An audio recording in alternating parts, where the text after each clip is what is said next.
Қасқыр мен түлкі. Ертеде шал мен кемпір болыпты. Олар балық аулап күндерін көреді екен. Бір күні шал шанасына аулаған балығын толтырып салып, сүйрей алмай келе жатады.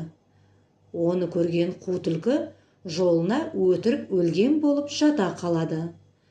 Түлкіні көрген шал, мына түлкіден шапанға жаға жасауға болады ғой деп ойлайды.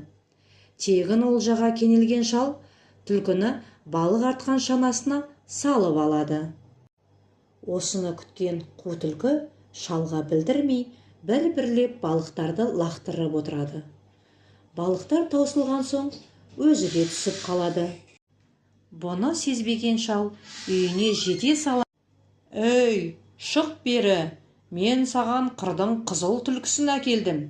Әдемі жаға жасап аласың, енді тоңбайсың», дейді бұрылып.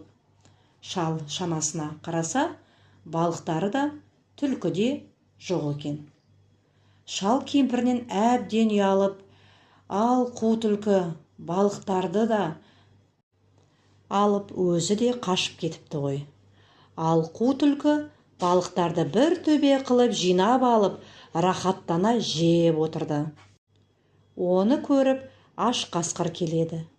«Айналайын түлкіжан, ашыққаннан әлім құрып, әрең келемін, маған да берсеңші», дейді.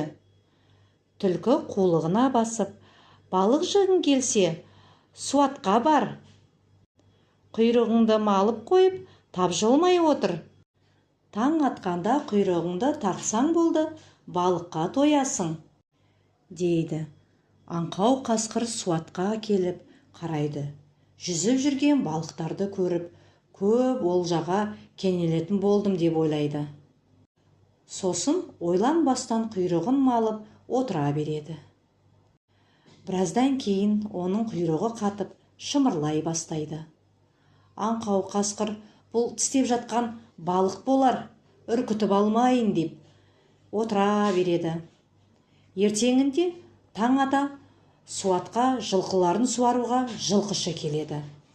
Жылқышыны көрген қасқыр тыпырлап қашпақ болады. Бірақ қатып қалған құйрығы орнынан жібермейді. Сөйтіп қу түлкі балықшыны да қасқырды да алдап соқты.